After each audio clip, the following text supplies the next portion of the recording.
In the winter months of 1889, county officials in Georgia recorded a modest transaction that, on its surface, appeared unremarkable.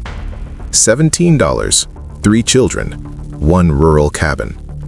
The notation appeared not in a criminal ledger, but within county welfare and probate records, the kind that documented indigence, guardianship disputes, and the reassignment of dependents.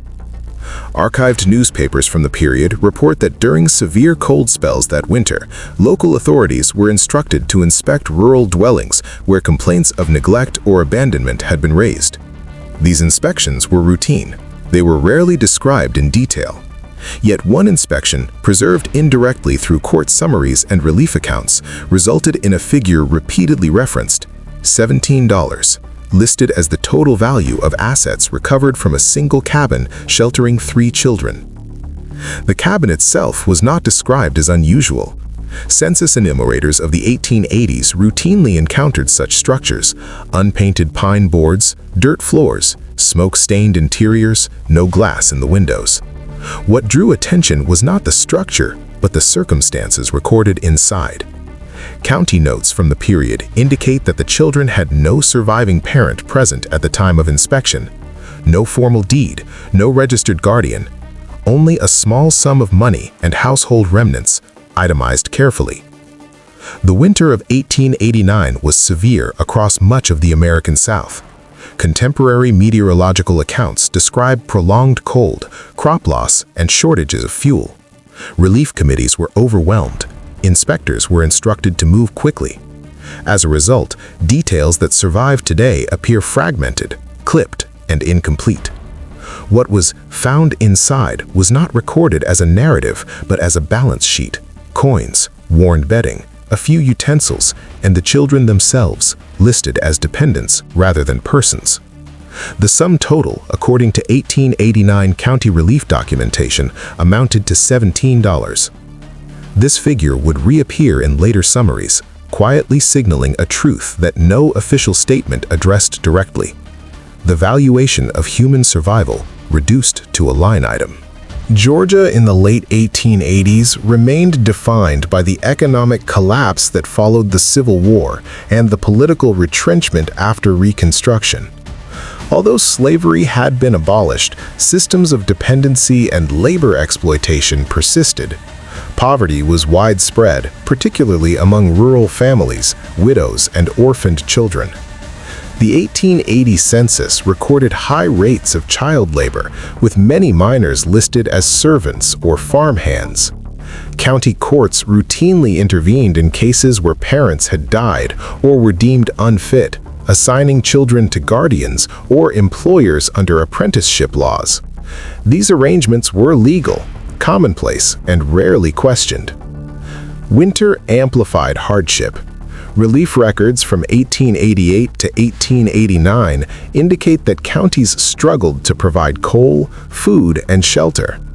Inspections were ordered primarily to determine eligibility for aid, not to assess moral or physical well-being beyond survival. Social hierarchy dictated response. Poor white families were often extended temporary relief. Black families and children without formal guardianship were more likely to be reassigned or institutionalized. The law emphasized order, not care. The cabin referenced in county records fits squarely within this system. It was not marked as criminal. It was marked as deficient. No personal names of the children survive in publicly accessible 1889 summaries. Instead, records identify roles: county agent, sheriff, relief officer. Their involvement appears procedural. Court abstracts from early 1890 reference 3 minors removed from a rural dwelling during the winter prior. The children were placed temporarily under county supervision. No abuse charges were filed. The action was framed as administrative necessity. Escalation occurred not through violence, but through classification. The children became wards.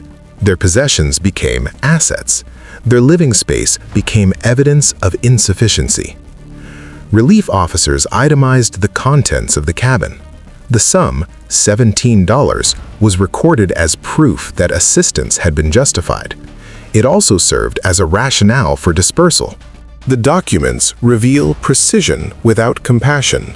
They list dates, sums, and outcomes, but no reflections.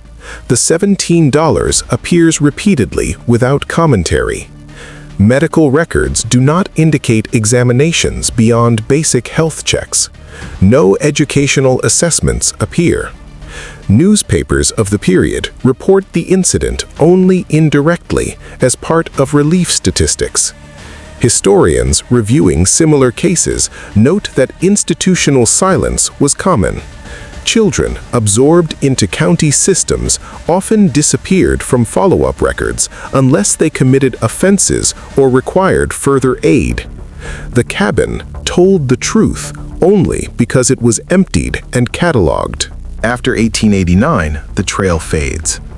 Census data from 1900 lists countless individuals whose childhoods are untraceable. The 3 children became part of that silence. The $17 remained. It survived in ink long after the cabin deteriorated and the winter passed. The legacy of this record lies not in revelation, but in restraint. The documents did not lie. They simply stopped short of meaning.